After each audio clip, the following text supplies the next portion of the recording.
के लिए अवेयरनेस और वर्कशॉप का कार्यक्रम इनके द्वारा किया गया। मैं इनको बहुत बधाई देता हूँ, बहुत शुभकामनाएँ देता हूँ। और चूँकि सरकार भी इस पे बहुत सारा काम कर रही है और इस प्रकार से सारे लोग मिलकर के अगर काम करेंगे तो हम बहुत सारे लोगों का जीवन बचा सकते हैं। आदरणीय प्रधानमंत्री जी के मार्गदर्शन में और आदरणीय गडकरी जी के मार्गदर्शन में हमने ये तय किया है कि जो गोल्डन आवर होता है, जब एक्सीडेंट होता है उस समय बहुत सारे लोगों की जानें बचाई जा सकती है। इसलिए नियरेस्ट जितने भी हॉस्पिटल होंगे एक्सीडेंट के तुरंत तत्काल बाद उनको कैशलेस 1.5 लाख रुपये तक का 1 वीक का उसके उपचार हो और उपचार होने से उसका जीवन बचे। इस तरीके का सरकार ने भी एफर्ट्स किए हैं, सरकार भी इनिशिएटिव ले रही है और प्राइवेट लोग भी इस अवेयरनेस का अंग बन रहे हैं। इसी के माध्यम से टीसीएल के द्वारा भी इस कार्यक्रम को किया जा रहा है।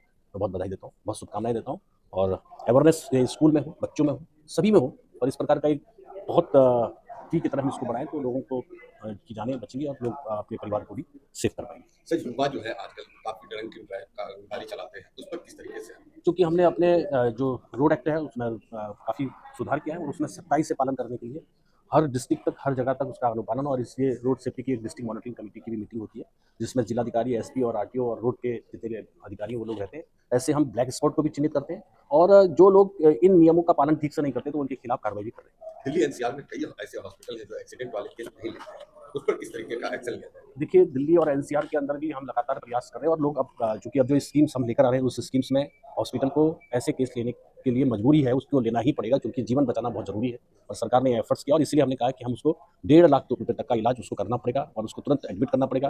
कल हमने भी एक एमओयू साइन किया है हॉस्पिटल्स के द्वारा हॉस्पिटलों के बीच में। तो मैं समझता हूँ कि आने वाले समय के अंदर पूरे देश भर के अंदर इसका सख्ताई के साथ इरसा इंडियन रोड सेफ्टी अलायंस के लॉन्च के उपलक्ष्य में हम लोग सब एकत्रित हुए हैं ली मेरिडियन होटल दिल्ली में। ये प्रोग्राम हम लोग मिनिस्ट्री ऑफ रोड ट्रांसपोर्ट की सानिध्य में कर रहे हैं। इसमें भारत के रोड सेफ्टी और गृह राज्य मंत्री हमारे अजय टामटा जी आए थे, जिन्होंने इस इरसा के लोगों को और इरसा के प्रोग्राम को लॉन्च किया है। इस प्रोग्राम में हमारे को और आशीर्वाद हर्ष मल्होत्रा जी, श्रीपद नायक जी, मीनाक्षी लेखी जी, नितिन अग्रवाल जी, योगेंद्र चंडेलिया जी और IAS आर विमला जो रेजिडेंट सेक्रेटरी हैं महाराष्ट्र के, उन सबका मिला है। हम सब ऑटो मैन्युफैक्चरिंग कंपनीज़ के साथ जुड़ के ये प्रोग्राम ले रहे हैं और इस पर एक बड़ी मुहिम चलाने की कोशिश कर रहे हैं भारत में, जिससे रोड सेफ्टी एक बड़ा मुद्दा उठ के आए और लोग इस पर जागरूक हो और इस पर काम करें। मेरा नाम साहिल अरोड़ा है, मैं TSL ग्रुप का CEO हूँ। हमने ये इरसा की शुरुआत करी है ताकि हम एक कॉमन प्लेटफॉर्म पे सबको इकट्ठा कर सकें और जो साइलोज में काम हो रहा है, the 4 different E's of road safety, we can create a collaborative platform where all the stakeholders can be brought together and we can work in tandem with each other. क्या कहेंगे आप लोग इतने सारे अवेयरनेस कार्यक्रम कर रहे हैं, अवेयरनेस कार्यक्रम के बावजूद भी जो रोड एक्सीडेंट्स है और जो रुक नहीं रहे, क्या वजह मानते हैं?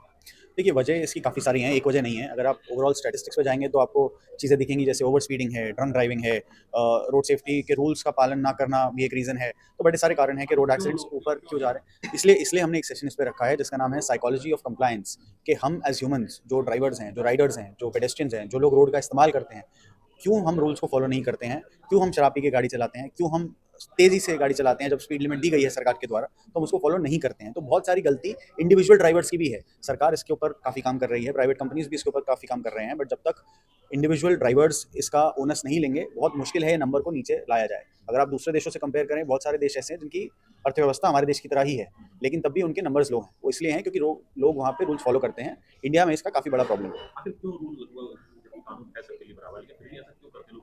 आंसर करने लोग के क्या मानते हैं? देखिए, इसमें 2-3 चीज़ें अगेन प्रॉब्लम्स हैं। पहली प्रॉब्लम ये है कि लोगों को एजुकेशन ही नहीं है। अगर मैं यहाँ पे रूम में सबसे सवाल करने लग जाऊँ कि आपको रोड सेफ्टी रूल्स के बारे में पता है, अगर मैं 100 सवाल करूँगा तो 20 सही जवाब मिलेंगे, 80 को रूल्स के बारे में भी शायद नहीं पता होगा। तो एक एजुकेशन बहुत बड़ा मात्रा है जो आई थिंक मिसिंग है, जो डाला जाना चाहिए, स्कूल्स में इनकलकेट होना चाहिए। इसलिए हम बहुत सारे अवेयरनेस कैंपेन स्कूल्स में करते हैं ताकि बच्चों को इमीडिएटली जब वो छोटे हैं तभी ये इन्फॉर्मेशन उनके दिमाग में इम्बाइब कर दी जाए कि हाँ, आपको रोड सेफ्टी का रूल्स का पालन करना है और आपको इसमें जाके रूल्स को अडॉप्ट करना है। क्या मैसेज देना चाहिए? देखिए, मैसेज मैं यही देना चाहूँगा कि इंडिविजुअली हर एक को कंट्रीब्यूट करना चाहिए। ये सिर्फ सरकार का या प्राइवेट एंटिटी का काम नहीं है, ये काम हम सबका है और अगर हम सब साथ में मिलकर इस पे काम करेंगे तो डेफिनेटली ये नंबर्स कम हो जाएंगे। गवर्नमेंट के लिए क्या सजेशन देना चाहिए? देखिए, गवर्नमेंट के लिए यही है कि प्राइवेट सेक्टर के साथ मिलकर काम करें। हम समझते हैं कि आप अपनी तरफ से पूरी कोशिश कर रहे हैं, लेकिन बहुत सारी कंपनीज प्राइवेट सेक्टर की भी हैं जो इस रोड सेफ्टी के ऊपर काम करना चाहती हैं। तो अगर सरकार का सहयोग मिलेगा तो वो कंपनीज भी काफ़ी अच्छी तरीके से काम कर पाएंगी। क्या आपकी संस्था जो है ट्रैफिक पुलिस डिपार्टमेंट से आपकी बैठक बातचीत कर रही है? हम ट्रैफिक पुलिस डिपार्टमेंट्स के साथ काम करते हैं। हमने हरियाणा पुलिस के साथ टाई अप किया है, हमने महाराष्ट्र पुलिस के साथ भी टाई अप किया है। जहाँ जहाँ हमसे होता है वहाँ टाई अप करके, चाहे उनकी ट्रेनिंग हो, चाहे साथ में काम करना हो, चलान्स हो। हम लखनऊ में काम कर रहे हैं यूपी एक्साइज मिनिस्टर के साथ, वहाँ की पुलिस के साथ। तो जहाँ जहाँ भी हमें सहयोग मिल रहा है ट्रैफिक पुलिस के साथ, हम वहाँ पे काम कर रहे हैं। दिल्ली में भी आप लोग काम करेंगे? दिल्ली में हमने काम अब शुरू कर दिया है।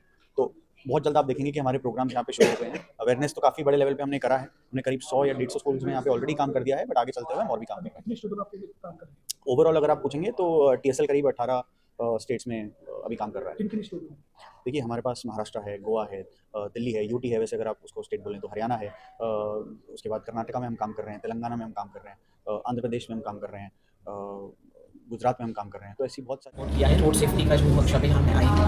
हम सभी जानते हैं कि करीबन 5 लाख से ज़्यादा एक्सीडेंट्स होती हैं, जिनमें से 1.5 लाख से ज़्यादा लोग मृत्यु पाते हैं सारे भारत में, और महाराष्ट्र से मैं हूँ तो करीबन 15,000 से ज़्यादा लोग मृत्यु की मुँह लग जाते हैं एक्सीडेंट की वजह से। फिर भी हम लोग एक्सीडेंट्स और रोड सेफ्टी की तरफ से जितनी सीरियसनेस से देखना चाहते हैं, don't really look at it, तरह से देख नहीं सकते। जितना हम कैंसर के बारे में सोचते हैं, किसी और बीमारी के बारे में सोचते हैं, इसलिए हमें बहुत ज़रूरी है कि हमारा ध्यान इससे आकर्षित करें। कई बार हमें जो